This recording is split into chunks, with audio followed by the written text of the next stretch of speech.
When Liquid Light Press told me that they were going to publish my chapbook, I was very, very excited. It's a press that I wanted to publish with. And I started to correspond with Mark Kaya via email, and I immediately knew that the relationship would be a great one, that it was going to be easy to work with him, just very attentive, willing to answer questions. I felt really comfortable very quickly. And Mariamne had started writing me as well, and I felt that immediately. And then I met them last night, and that was great. As a couple, they're amazing. The love and the caring between them is wonderful, and they create their own magic. But I think that for all of us, we're lucky to be around them, because the world needs love, and they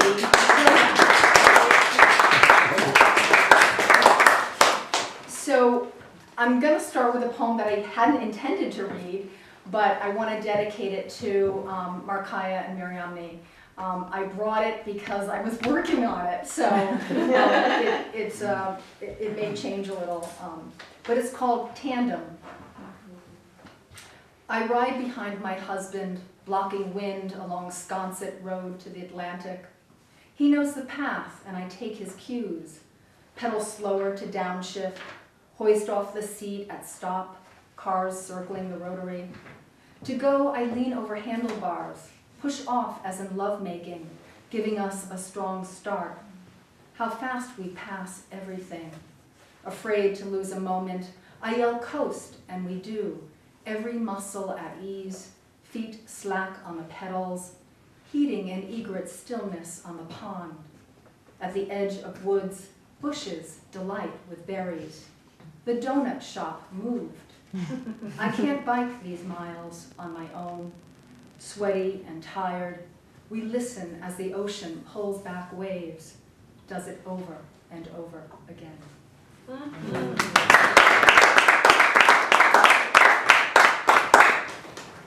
This one is, do people know Frank O'Hara's poetry? Yes. Yes, okay. This one's titled Reading Frank O'Hara After My Mother's Death.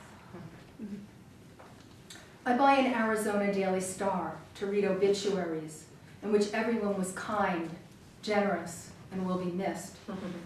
The advice given from a heart doctor, don't look at the stat monitors, you can't live by the numbers. There were days hers were so good.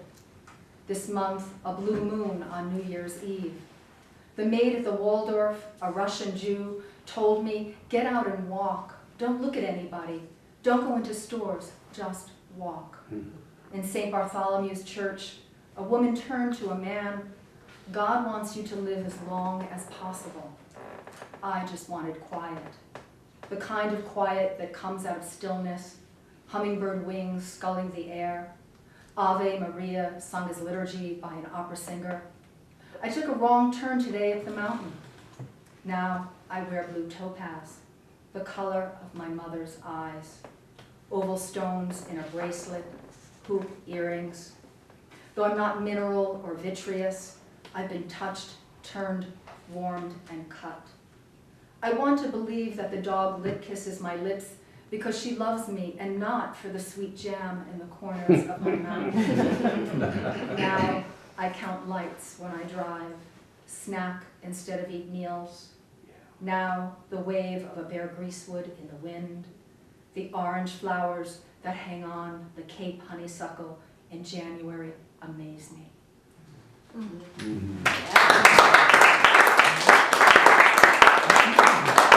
It's dry in Colorado. And it's dry in Tucson too, but I'm drying out even more, I think. This one's called Desert Millipedes. I don't know if people know the desert millipedes. Do you get those here, the little millipedes? A lot of legs. Oh, yes. So when it rains in Tucson, they're everywhere. So. Desert millipede. After a monsoon, I lift a millipede on a stick, watch it coil, expose only its armored side. For 20 years, I've tried to grieve for my brother. After his death, I tried to write a poem about running into an old friend of his, off drugs and doing well. about a young man in New York City, well-dressed in a tweed coat with wavy brown hair, collapsed in a pharmacy doorway, seeing my brother's face in his and not being able to look away. About my brother's first day home from prison and how he stood boastful in the shabby light of our parents' living room. About my brother as a boy who couldn't play with toys without breaking them. About the phone calls that kept coming for him and I couldn't admit he died from an overdose and lied. I put the millipede down and it uncurls, even though vulnerable in the light. It moves in a wave, some legs always touching the ground. And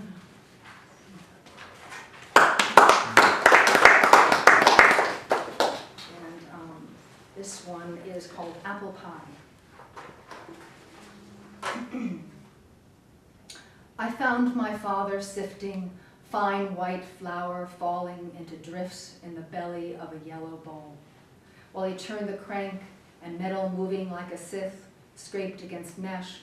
He was quiet, young in natural light, his cheeks ruddy, his dark hair slick with brill cream combed high, the tip of his tongue on his lower lip as when he wrote Christmas cards, marking extra dots above eyes, adding curly cues to the tails of G's and Y's. I wanted to know his thoughts. The Cortland apples, peeled and cored while I had slept, waited on the counter, dressed in cinnamon and sugar, as if this was a special occasion, although we often made pie early in the morning, pie pleased and his inspired praise.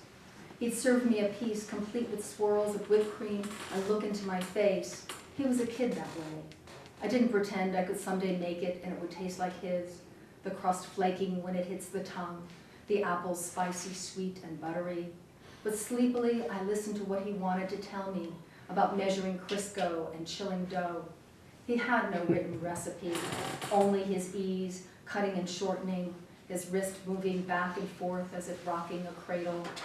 Big fingers handled dough like delicate fabric, easing it into a pie plate, fluting the crusts with his thumb, his mark. He set the timer, and it loudly ticked away our minutes.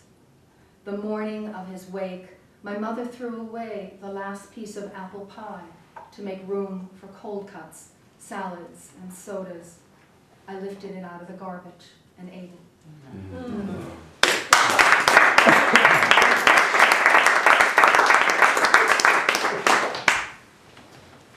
This next poem is one that I recently finished. It was one of those poems that you write and you have extra stuff in and you know it doesn't belong there, but you can't take it out, and then you take it out and you let the poem be what it needs to be finally. So this is recently finished. First I want to say I feel so grateful reading amongst all this beautiful artwork. Yeah. Our awesome host. Oh, right here. And artist. And I think some of it's for sale, if you You can twist my arm. Yeah. All you wealthy poets. That's right. This one's called Love Poem. The rabbit's eye, placid, dark, beholding as I walk the dog along the fence where it sat, plump, anchored in its body, gray fur brushed by a wintry breeze. After midnight, I offered lettuce, and from the dark watched it eat. The wind moved on, the settlement of stars calm. At light's first glance, I saw the rabbit, lying on its side, eyes open, ears back. The crown of its head settled into a notch in a tree. Legs felt straight, its face without pain. Beauty so plain consoled me. Rain came, seemed like old rain, emptying the sky, washing down dust.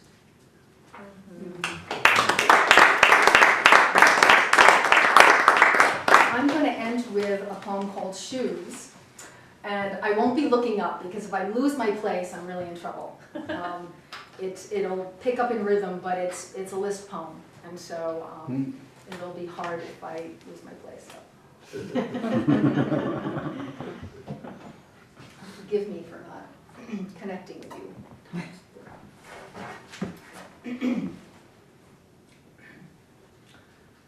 How life Life starts with those first shoes, sponged white and saved in a clear box or bronzed on a platform.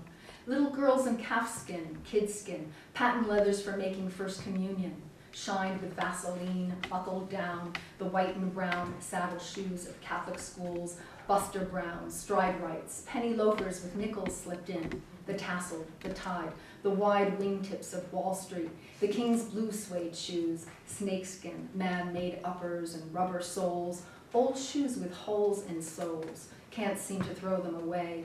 Keds for baby boomer women seeing themselves in ads, affording designer shoes, expensive even on sale via Spiga shoes, Donald J. Kleiner shoes, handmade in the mountains of Italy. Got to have the walking shoe, the airport shoe, the shoe to slip off during lovemaking, those red shoes and the squeaky shoes that say you're arriving, that say you're leaving. There are shoes that sell cars and shoes that say you're practical. There are the shoes of stories, delicate pumps filled with champagne, satin and lace-covered fabric shoes dyed to match the dress, and glass slippers that disappear at midnight, ruby slippers that bring you home, shoes you don't take off, shoes to walk the dog in, jog in, new ones to break in, give you rhythm, and shoes that make you tall, tri-colored platform shoes looking good with tight jeans, shoes that go with fashion and shoes that make you punk, Greenwich Village cafe boots imitating army issue, or the thick shoes of the oppressed in Russia.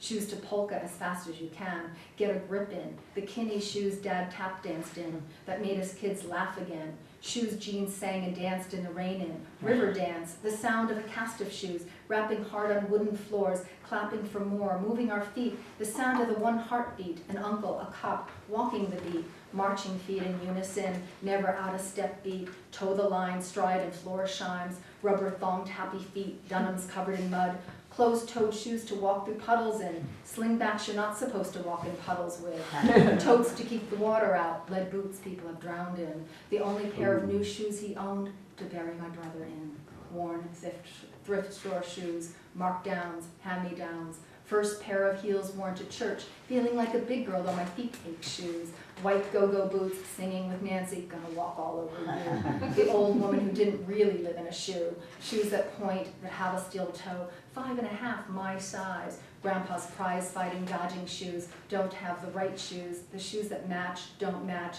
Kids in India without shoes, jellies for the beach, sand in shoes, made in America, billboard shoes that didn't last, orthopedic shoes, extra wide with shoes, old lady shoes and widow Red Cross shoes, time and time again the empty shoes, the hollows filled with shoe trees or ecru paper, the thrown away shoe, the mud cake left on the riverbank shoes, the army issue of the unknown soldier, the one shoe lost under the bed, my new black boots, better than any shoes, like the spit-shined navy boots my father wore, his coming home boots, tied on the heel boots, felt them with my whole body pulling slip off to the floor.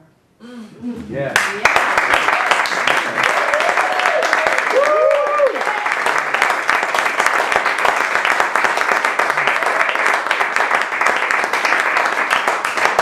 To leave you with an image, one of the moving things after the bombings in Paris, people wanted to gather, and they were told it wasn't safe and to not gather. And there was a photo I saw of the plaza where they all left their shoes. Oh, my God. And so they were there. They were there in spirit. That was great. Thank you. Thank Oh, you. thank you.